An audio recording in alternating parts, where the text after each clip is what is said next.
Coffee ingested.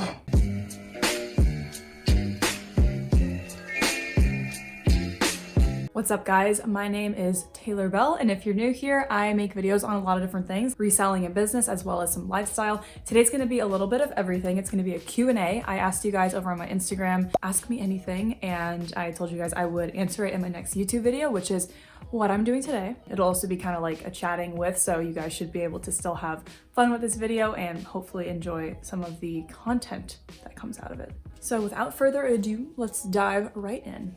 This is probably my favorite question. I'm gonna have to put this one in the beginning. You booked a flight from LAX to New York City. Who would you love to sit next to and why? Okay, first of all, let me know what you guys have to say in the comments down below. I would love to hear your answers on this. For me, I could take so many different approaches with this question. One, I could pick like a really, really influential business person, like sitting next to Warren Buffett would be insane. But for the sake of entertainment, I would probably, if I had to pick like an actor or actress or someone that I'd be really starstruck by or just have a really fun time with, I would probably pick either Conan O'Brien, Bryan Cranston, or Steve Carell. Does she ever talk about me?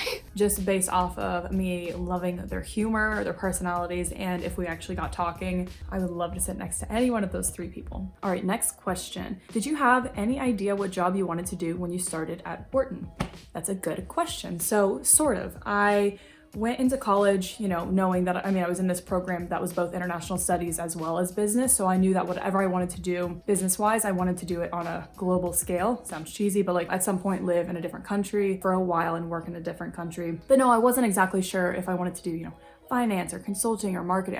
I wanted something business related, but I wasn't sure exactly what I wanted. And that's why I think management consulting, which is what I will be doing, will be kind of a good mix of a lot of things. Cause it's like you're kind of learning for a couple more years about a lot of different industries before you really kind of choose to go down one path. At least that's how I think of it. Next question is, what's your plan for your channel when you start your new job? Also a good question. These are all good questions. So I am realistic about the fact that I'm not gonna have nearly as much time when I'm starting my full-time job, but I think that living in New York City and working as a management consultant will give me some really good content for videos. So I will work my hardest to find time on the weekends to edit some videos, what it's like living in New York City, what this much rent can get you in New York City, a tour of the apartment that I end up getting, what it's like working as a management consultant. All these video ideas, I will make sure to find time in order to make videos on the weekends, ideally when I am in New York. Next question is, where is your favorite place that you have traveled to?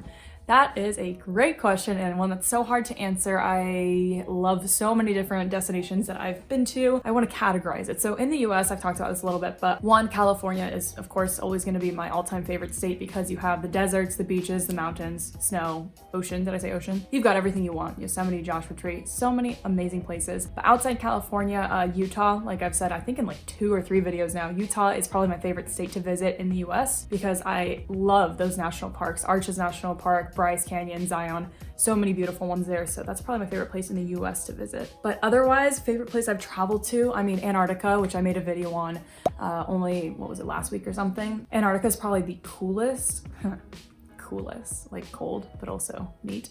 It's probably the coolest place that I've been, just in terms of it being extreme, but also otherworldly experience. And then in terms of like a classically beautiful place that I've just really, really enjoyed is a place called Pielstein. Pielstein, I don't know how to pronounce it in German, in Austria, where I went climbing and hiking. And that is probably my favorite place in Europe that I've been to. Oh, one more place is the Swedish archipelago outside of Stockholm. Or I guess it's called the Stockholm archipelago. I don't know, I'll check. The archipelago right outside of Stockholm. It's one of the most beautiful places I've ever been. You travel by ferry from Stockholm to Sandham. I call it Sandman, but it's called Sandham. It's one of the islands in the archipelago and it's like half beach, but half forest. It's kind of like Lake Tahoe vibes, but I don't know how to explain it. It was just gorgeous. And then like cherry blossoms, like cute little red houses. And so that is also one of my favorite places ever. Next question, do you ever second guess videos or the content you make? How to get past it? Very good question. I know I've said good question about all these, but this is at least it's one that maybe I'm biased, but I struggle with this a lot. Yes, I do second guess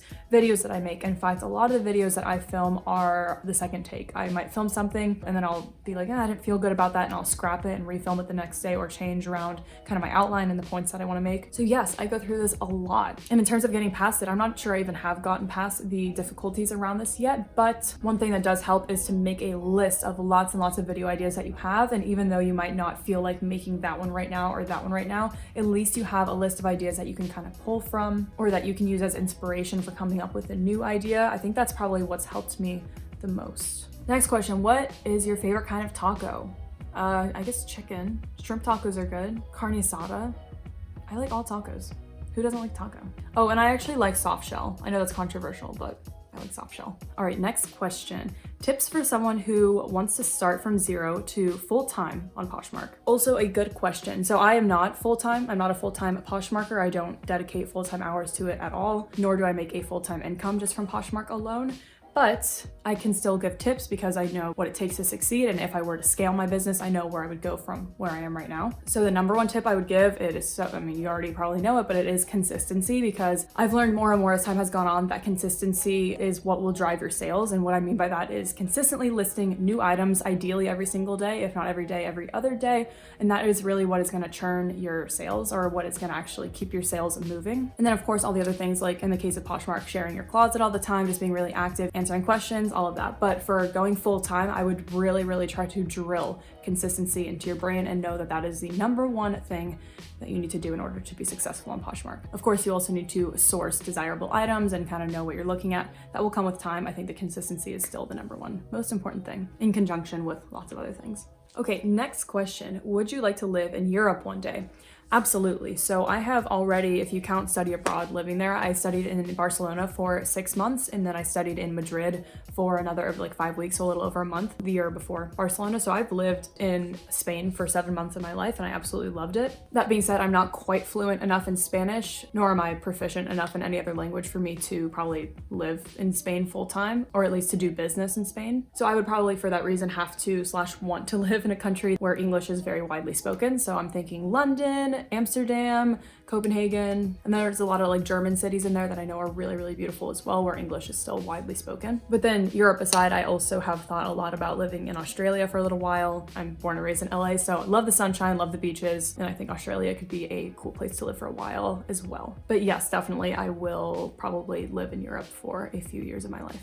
Next question, have you ever considered cutting your hair short, like a bob length? Okay, so this was the shortest my hair's ever been, at least in my adult life, and that was cool, I guess, sort of. But no, I kind of found out after that I'm a long hair person. I think I will always have long hair until I'm just, older. I don't think my face shape is really good for a bob, personally. Why do you think it would look good? Let me know. What has been your best find and how much did you flip it for? Good question. I haven't flipped any super high price luxury items or anything, but one that will always come to mind, I was just like, yes, I said yes in the thrift store when I found it, was a pair of Sorel boots. I bought them for $10, I think it was, and I sold them for $100 flat within 10 hours of them being listed. So that was a very nice flip. Next question is, what are you most excited for in New York City? Good question. So I worked in New York City the past 2 summers, and so I already kind of know the ambiance and liveliness that the city has to offer. But if I had to pick one thing that I'm most excited about, it is seeing all of my friends again, because most people, at least most of my friends from Penn,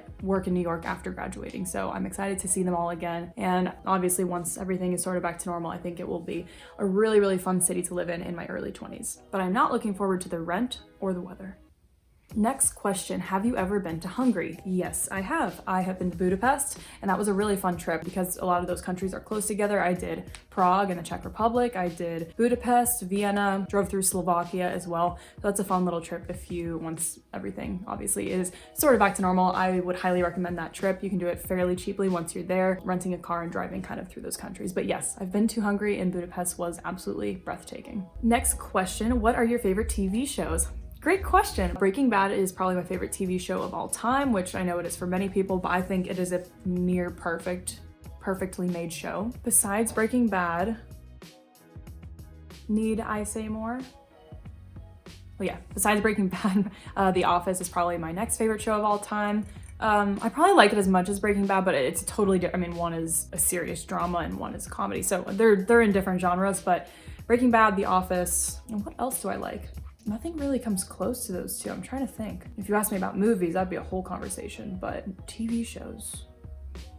Oh, you know, a TV show I really, really enjoy is actually called Big Little Lies. I don't know if you guys have seen it. There's only 2 seasons out, but it's an adaptation from a book, and it's really well done. I really like the cinematography, and of course, just, I mean, it's almost worth watching for the views that you see. They film up in Big Sur, California, and it is filled with drama, but also murder. I mean, it's really well done. I enjoy that. But the top 2, Breaking Bad and The Office, nothing will come close to those 2, at least for a while. Favorite airline? Well, I'm very biased because I fly for free on Delta. My dad was a Delta airline pilot, so, but even still, I've flown on a lot of other airlines, and Delta is still my favorite. I think it gives the best overall experience by far. And yeah, I'm also just biased. My brother asked me, favorite puppy, ?